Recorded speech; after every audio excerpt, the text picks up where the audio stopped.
Est-ce que tu t'es déjà demandé pourquoi est-ce que certains conseils d'administration semblent avancer tout naturellement, en toute synergie, tandis que d'autres semblent souvent coincés dans des silences gênants et ont du mal parfois à prendre les décisions et avancer ensemble de façon cohésive?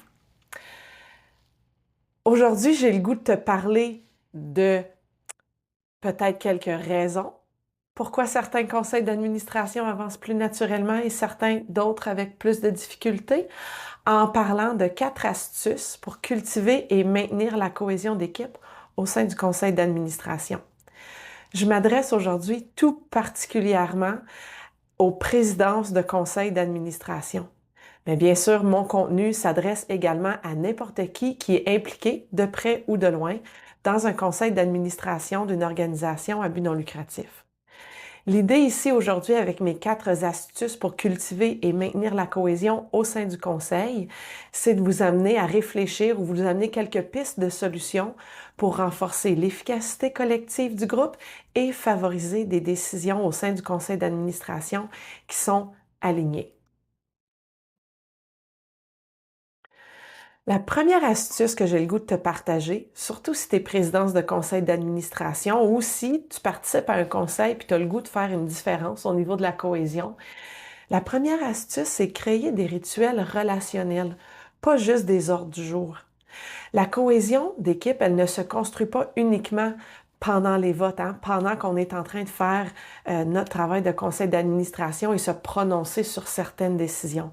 C'est souvent entre les décisions que se joue la qualité des relations au sein d'un conseil d'administration. Donc, en tant que président ou présidente du conseil, c'est toi qui dois donner le ton. Hein, la présidence ouvre l'espace, montre l'exemple par des façons de faire qu'il ou elle va poursuivre à chaque rencontre. Donc, créer des rituels relationnels au sein du conseil d'administration, c'est la première astuce pour cultiver et maintenir une bonne cohésion. La deuxième astuce, c'est clarifier les rôles et les attentes dès le départ. Un conseil où tout le monde doute de sa place ou de ce qu'il peut dire ou de son rôle et de ce qu'il devrait faire, ses responsabilités en lien avec son rôle, va naturellement perdre en cohésion. J'aime dire, permettez-moi l'expression en anglais, clarté first. Quand les gens savent qu'est-ce qu'ils doivent faire en fonction de leur rôle autour de la table du conseil d'administration, ça va généralement mieux. Ton rôle en tant que présidence de conseil d'administration, c'est entre autres de faciliter l'alignement sur les responsabilités dès l'accueil de nouvelles personnes.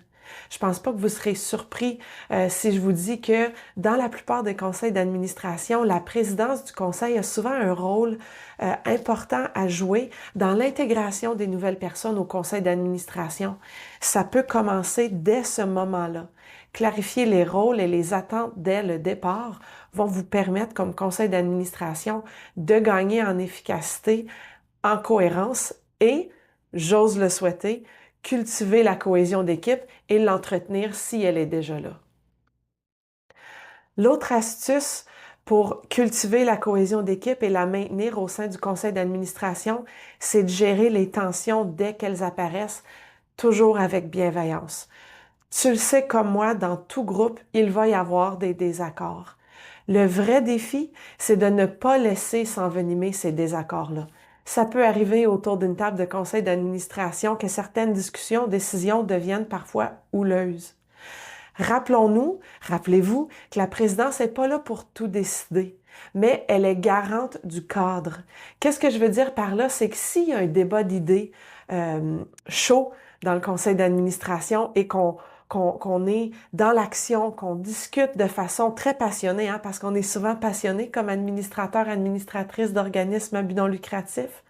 Quand il y a des débats passionnés, ça prend quelqu'un pour venir ramener le cadre. Ça prend quelqu'un pour nous rappeler ce qu'on est en train de débattre et les raisons pourquoi on est en train de le faire. Donc, ton rôle comme présidence de conseil d'administration dans les débats d'idées, toujours dans l'optique de cultiver la cohésion d'équipe et la maintenir, Ton rôle, c'est d'ouvrir le dialogue. Ta responsabilité, c'est de reformuler, d'inviter à exprimer les divergences quand il y en aura autour de la table, et tout ça sans jugement. C'est un peu comme être l'arbitre dans les débats d'idées. On l'a déjà vu, je suis certaine que vous avez déjà, vous aussi, vu dans vos conseils d'administration, des exemples d'une présidence qui a été capable, dans un débat, de ramener tout le monde à quelle est l'essence même du débat, quelle est l'essence même de la décision qu'on doit prendre, et de garder tout le monde aligné sur l'idée qu'on est en train de débattre, et non sur laisser le débat s'envenimer et devenir, par exemple, une attaque personnelle ou partir dans toutes les directions. Il y a un rôle très, très important de leadership ici, d'une présidence, de conseil d'administration, de diriger ces débats-là, diriger le débat, gérer les tensions dès qu'elles apparaissent, tout ça avec bienveillance et avec tact. Il y a beaucoup d'intelligence émotionnelle là-dedans aussi. Ce sont toutes des qualités qu'on recherche chez nos présidences. Là, je déborde un peu de ma diapo ici et du cadre, mais ce sont toutes des choses à garder en tête comme importance des responsabilités de la présidence, du rôle de la présidence dans la cohésion de l'équipe du conseil d'administration. Il y a aussi tout l'aspect de nourrir une vision collective au-delà des dossiers. Les gens autour d'une table de conseil d'administration et toute autre équipe d'ailleurs se sentent mobilisés davantage lorsqu'ils ont l'impression qu'ils contribuent à quelque chose de plus grand que simplement adopter des procès-verbaux, recevoir des rapports de direction générale qui sont parfois beaucoup trop longs et beaucoup trop narratifs. En tant que présidence, pour cultiver la cohésion d'équipe et la nourrir, je t'invite à ramener régulièrement la vision au centre des discussions. Pourquoi est-ce qu'on mène cette initiative stratégique-là et comment ça se ramène à notre vision? Comment ça se rattache également, tout ce qu'on fait, à notre mission? Hein, il faut ramener ceci sur la table régulièrement pour nourrir cette vision collective au-delà du quotidien et toujours s'assurer qu'on est aligné. Un CA cohérent, cohésif, aligné sur non seulement sa mission, mais sa vision stratégique, va donner des conseils d'administration souvent plus performants et ça va nourrir la cohésion. En tant que présidence, une autre astuce que je te donne, c'est d'inclure des moments dans l'année pour revisiter ensemble en grand groupe la mission, la vision et les valeurs. Pas seulement faire cela en début de mandat. Donc, on arrive à la dernière portion, les pièges, les risques, les astuces et les impacts. Le premier piège, c'est d'être axé sur les dossiers et oublier l'aspect humain. Se limiter aux rencontres officielles et formelles sans prévoir de moment pour tisser des liens entre les membres du conseil, c'est un piège. Le risque, c'est d'avoir une équipe qui fonctionne bien sur papier, mais qui n'a pas de vraie complicité, qui n'a pas de synergie, qui n'a pas beaucoup de cohésion. Ça va être un groupe au sein duquel la confiance va rester fragile, les discussions risquent de rester plus superficielles et les décisions peuvent donc prendre plus de temps à mûrir collectivement. L'astuce ici que je te donne comme présidence de conseil d'administration, c'est de planifier au moins une fois par année une retraite de conseil ou une activité sociale hors du cadre formel des rencontres du conseil. Ça peut être juste un repas, ça peut être une pause relationnelle, une pause pendant une rencontre ou en marge d'une rencontre pour aider à créer du rapport entre les administrateurs, administratrices et les dirigeants, les dirigeantes. L'impact, ça va donner un conseil qui se connaît mieux, qui collabore avec plus d'ouverture et qui a plus de facilité à prendre des décisions qui sont alignées, même lorsque c'est un peu plus délicat et même lorsque parfois c'est un peu plus difficile comme décision à prendre. Le deuxième piège, c'est l'accueil improvisé des nouvelles personnes. Intégrer des nouvelles personnes au CA sans clarifier les rôles et les attentes dès leur arrivée, c'est un piège. Le risque, c'est que les nouvelles personnes vont hésiter à prendre leur place. Certaines personnes peuvent, faute de savoir exactement quelle est leur responsabilité, se sentir inutiles ou à l'écart. Puis, la dynamique du conseil peut en souffrir. L'astuce ici, c'est d'organiser dès le début un moment spécifique pour l'accueil, un moment précis lors duquel on va revenir sur les éléments importants avec la présidence et parfois la DG et d'autres personnes du CA, sur la mission, la vision, les rôles et les règles du jeu du conseil. Ça passe souvent par des politiques et procédures de gouvernance. Même un court entretien informel peut faire une grande différence dans l'accueil des nouvelles personnes et peut vous aider à gagner en cohésion. L'impact de tout ça, de faire ça, c'est une équipe mieux alignée dès le départ, où chaque personne sait comment contribuer pleinement.